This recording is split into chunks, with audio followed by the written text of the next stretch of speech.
पश्चिम बंगाल में हिंदुओं को टॉर्चर किया जाता है, उनको परेशान किया जाता है, अत्याचार किया जाता है। हिंदू अगर वहां पर घर भी खरीदे तो उसे कागज नहीं दिए जाते।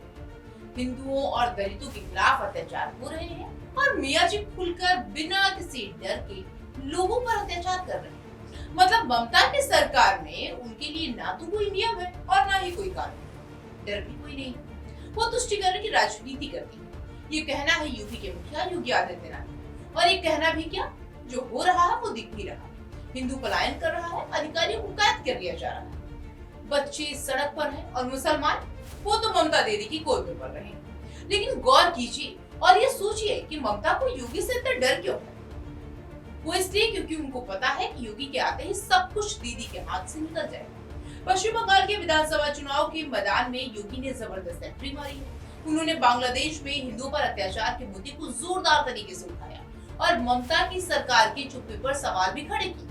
मुस्लिम तुष्टीकरण की बात भी किया और पूरे विपक्ष को घेरे में भी मुख्यमंत्री योगी आदित्यनाथ ने लिया।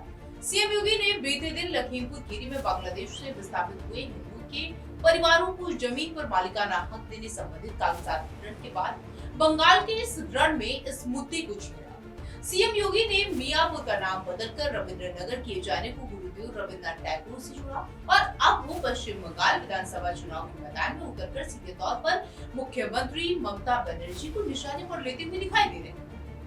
हिंदुओं और दलितों के खिलाफ हो रहे अत्याचारों के मामले में विपक्ष की चुप्पी को, मसले को वो जोरदार तरीके से उठा रहे हैं।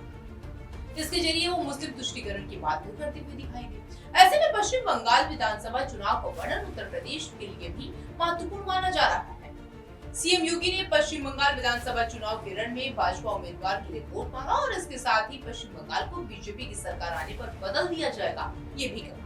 जनसभा को संबोधित करते हुए यूपी के सीएम योगी आदित्यनाथ ने कहा कि कुछ दिन पहले बांग्लादेश में एक दलित हिंदू की बेरहमी से पीटकर हत्या कर दी गई।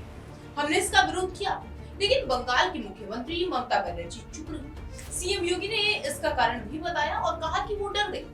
उन्हें ये डर था कि अगर उन्होंने ये कहा तो कहीं वो अपने मुस्लिम वोट खो न दे। मैं आप लोगों से ये अपील करने आया हूँ कि कांग्रेस, वामपंथी और टीएमसी को आने वाली पीढ़ी के भविष्य के साथ खिलवाड़ करने की इजाजत न दे।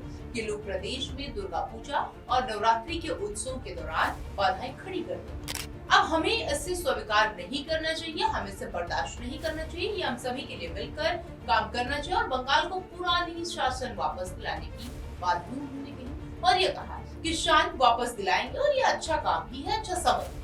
सीएम योगी ने पश्चिम बंगाल के चुनावी मैदान में यूपी की स्थिति का भी जिक्र किया। सीएम योगी ने कहा कि उत्तर प्रदेश में तुष्टीकरण नहीं है बल्कि संतुष्टीकरण।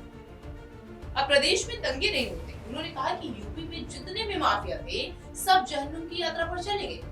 पश्चिम बंगाल की स्थिति पर सीएम ने यह भी कहा कि बंगाल की धरती को टीएमसी ने तुष्टीकरण, लूट खसोट, अराजकता की धरती बना दिया है। सीएम योगी ने यह भी कहा कि टीएमसी और वामपंथ के जितने भी गुंडे हैं, इनका उपचार किसी के पास है तो वो बीजेपी की डबल इंजन की सरकार है, इसके पास है। उन्होंने ये भी कहा कि राष्ट्रवाद की धरती पश्चिम बंगाल में अब खेला बंद होगा और विकास की शुरुआत होगी। अव्यवस्था, अराजकता और भ्रष्टाचार की राजनीति को दरकिनार कर पश्चिम बंगाल की जनता सुशासन की सरकार बनाने जा रही है। पश्चिम बंगाल में डबल इंजन की सरकार जैसे ही आई, वहाँ पर इंफ्रास्ट्रक्चर आया, उद्योग आया। बंगाल में टीएमसी और वामपंथी गुटों के उपचार के लिए भाजपा आवश्यक है और डबल इंजन सरकार आवश्यक है। सुरामुखी विधानसभा क्षेत्र में अपार जन समर्थन पर सीएम योगी ने कहा कि जनता जनार्दन के उत्साह और स्नेह ने बता दिया है कि बंगाल में सुशासन का कमल खिलने जा रहा है। हालांकि इसका आगे परिणाम क्या होगा ये देखने की बात होगी, लेकिन इतना तो तय है कि योगी के वहां पहुंचने से ममता को डर तो है।